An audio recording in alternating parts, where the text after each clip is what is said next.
Welcome back, everyone. This time, we're really taking a deep dive. Hmm. And it's into some pretty intense family drama. Oh, absolutely. Buckle up, because this deep dive into Genesis chapters 42 through 44, well, it's a doozy. Betrayal, forgiveness, hidden identities, it's all there. Seriously, I mean, we're talking about a family so dysfunctional, they make the Lannisters look like the Brady Bunch.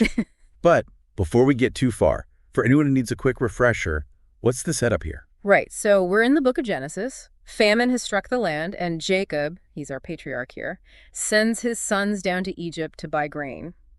Now, if you remember, these aren't just any sons, are they? Definitely not. This is the same crew that sold their brother Joseph into slavery years earlier. Talk about bad karma.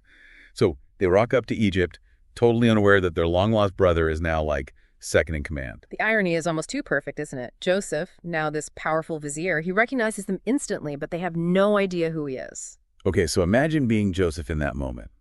Talk about a power trip. Exactly. He could have revealed himself right then and there, demanded an apology, maybe even thrown them in prison for old time's sake. Which, let's be honest, is probably what most of us would want to do. But Joseph, he takes a different approach.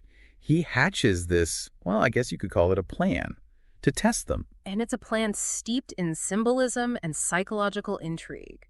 He accuses them of being spies, throws them in jail, basically puts them through the ringer emotionally. It's like he needs to see if they've changed, if they've learned anything from their past mistakes. Because let's remember, these guys were responsible for some serious trauma in Joseph's life, being sold into slavery. I mean, talk about childhood ruining. It's no wonder he's a little messed up.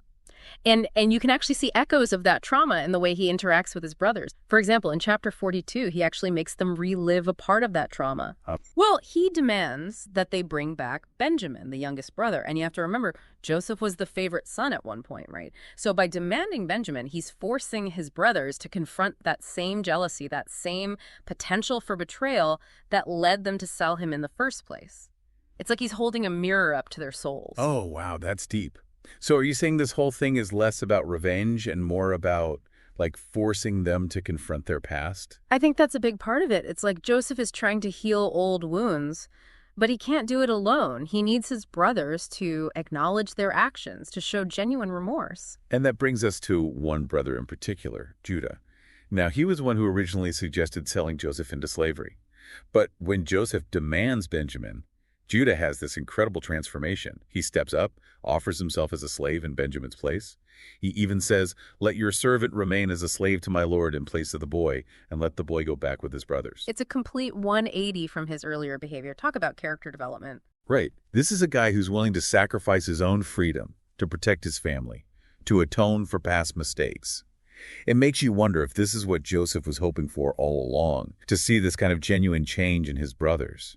I think it speaks to the incredible power of forgiveness, both giving it and receiving it. It reminds us that people can change, that even after the deepest betrayals, reconciliation is possible. That's a powerful message.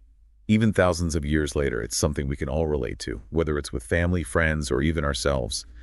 This story makes you realize that everyone messes up, everyone makes mistakes. The real question is, can we learn from them? Can we find a way to move forward? Exactly. And I think that's what makes this story so enduring, so relevant to our lives even today. Well said. And that's a wrap on another deep dive. We hope this episode inspired you to think about your own capacity for forgiveness and to remember that even in the darkest of times, there's always hope for reconciliation and second chances. Until next time.